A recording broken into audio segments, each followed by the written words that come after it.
pia huku chini ni magumu, ila tukipata nafasi ya kwenda kucheza sehemu kwa hiyo tukapata riziki, tuelekea sisi wengine tuwapush ili na sisi wafike pale tulipofika sisi. Okay, mimi nashukuru sana. Umeongea kitu moja kikubwa kwamba maisha ambayo mnapitia huku chini kama wachezaji mnapitia changamoto nyingi sana. Na bado hamjatimiza malengo yenu. Changamoto ni nyingi mnakutana nazo.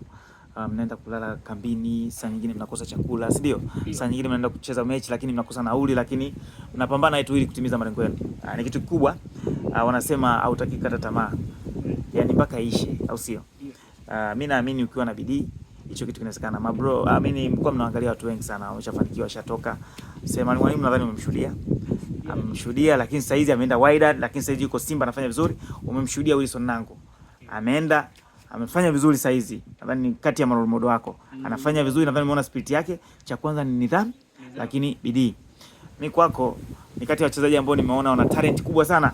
Yaani kama mtu atathubutu kuweka pesa, atathubutu kukupa jicho, kukupa nafasi, kuonesha uwezo bila kufanya ubaguzi wote, naamini utafika mbali. Kwa hiyo nitoe wito kwa wadau ambao wanatuangalia Kilimo Halisi. Ukijana hii ni hela. Kwa hiyo kama upo nje ya Tanzania ni fursa pia. Tengeneza, wafungulie dunia wengine pia ambao hawajafanikiwa kufika. Yaani wewe utumike kama daraja kuwapitisha wengine, kuwavusha wafike watimize ndoto zao.